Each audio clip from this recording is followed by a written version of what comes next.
Hello and welcome to part 4 of my mini-series covering Teebei. And today I wanted to make it a bit more like fun because all the previous editions were mainly about science and all these difficult concepts.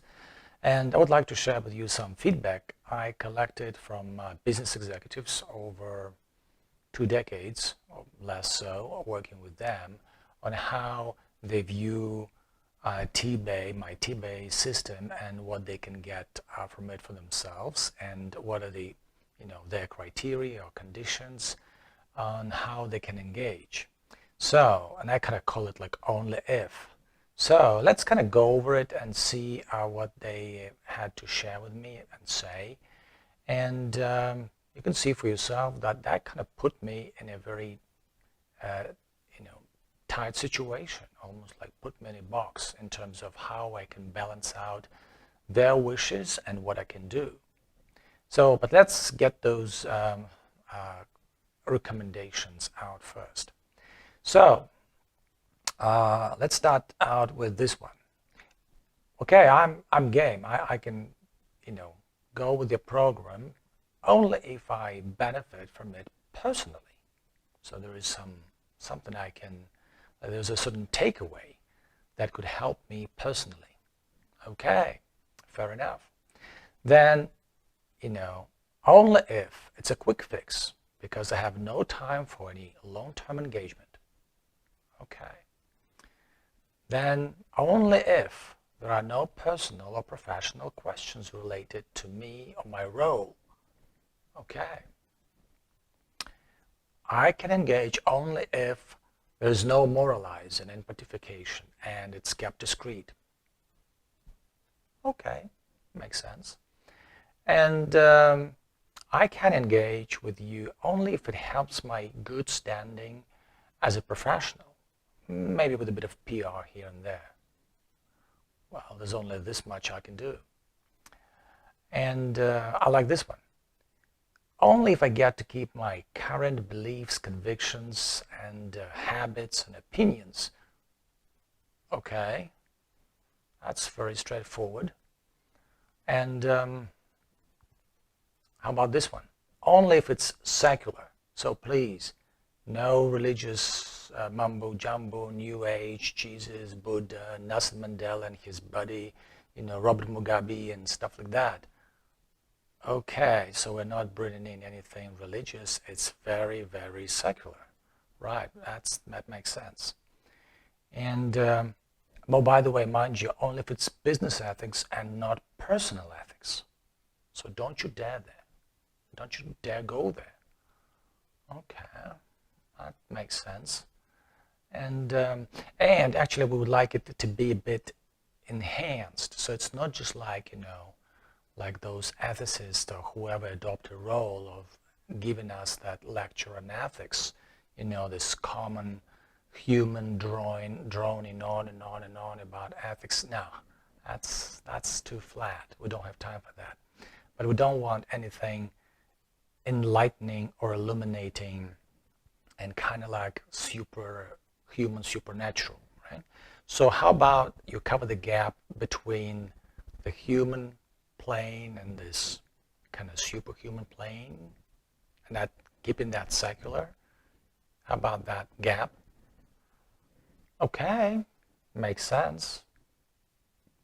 I mean, I can't be just like that ET, phone home kind of type, but I can see why you want to raise the bar, but at the same time keep it low. Okay, and it's interesting. This last one reminds me of that survey that Oracle did when they discovered that people would rather have some AI, artificial intelligence, as a boss, making decisions on, related to ethics. So people would rather outsource this whole ethical decision making to some machine because people don't trust each other anymore. So they're far more comfortable with some algorithm, making that ethical decision for them. So I think that's where this whole idea is coming from. okay, I can see this point. And yes, mind you, of course, no mind control or neurolingual programming and, and no behavioral nudging either. And so no manipulation of any sorts, you know, especially please don't manipulate me to become ethical. Yeah, I can see where it's coming from because it's been around for quite some time, how ethical is nudging people to behave ethically. Yes, I can see that that point came from that area. So as you can see, I just listed very basic, feedback I got from people, but you can see that they're actually boxing me pretty tightly here on how and when and under what conditions people would engage on such a mundane topic for them as business ethics.